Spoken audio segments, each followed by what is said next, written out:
Hello everyone, স্বাগতম জনাইছো মোৰ অন্য এটা ভিডিও লৈ আৰু আজি হৈছে সৰস্বতী পূজা গতিকে ঘৰত চাকি বন্তি জ্বলাই এয়া আহিছো আমি মানুহজনৰ ক্লাবৰ পূজাখনলৈ আৰু সকলোৱে আহি বহি আছে আমিও আহিলো আৰু এয়া মাইনাজনী মইও বহি আছো প্ৰসাদ খোৱা হ'ল গতিকে এনে বহি আছো কথা পাতি আৰু সৰস্বতী পূজা বুলি ক'লে সকলোৱে ভাল পায় মোৰো বহুত বেছি ভাল লাগে স্কুলৰ দিনবোৰৰ কথালৈ মনত পৰে সৰস্বতী পূজা বুলি ক'লে আৰু ভাল লাগে আৰু এয়া সকলোৱে খিচুৰি খাই আছে মোৰ খোৱা হ'ল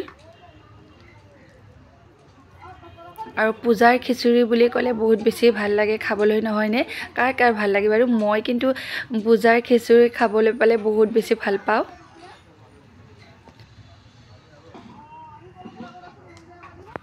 আৰু আহি এয়া বহি আছো মাইনা আৰু মই বাকিবোৰৰ খোৱা হোৱা নাই যেহেতু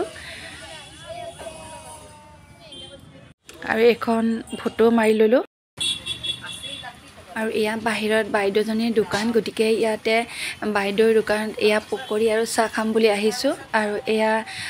সিংৰা বনাই আছে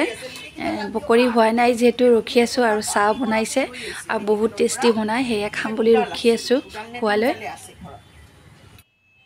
আৰু এয়া চাহ পকৰি খালো আৰু এয়া হৈছে ৰাতিৰ সাংস্কৃতিক অনুষ্ঠান ইয়াতে যেহেতু ৰাতি ফাংচন এখনৰ আয়োজন কৰিছে গতিকে পুৰণি শিল্পীৰ দ্বাৰা আৰু ধুনীয়া ধুনীয়া গান গাইছে গতিকে হেয়াই অকমান উপভোগ কৰিছো ভাল লাগিছে আজিৰ দিনটো এইদৰে ৰাতিটোলৈ পাৰ হ'ল পূজা বুলি গতিকে ভাল লাগে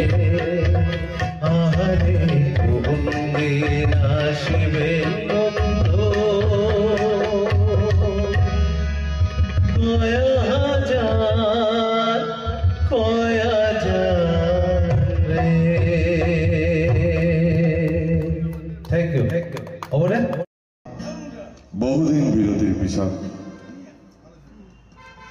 নতুন প্ৰয়াসেৰে ভাস্কৰ বৰুৱা গতিকে তাৰ আগে ভাস্কৰৰ কণ্ঠৰ গীত উপভোগ কৰিম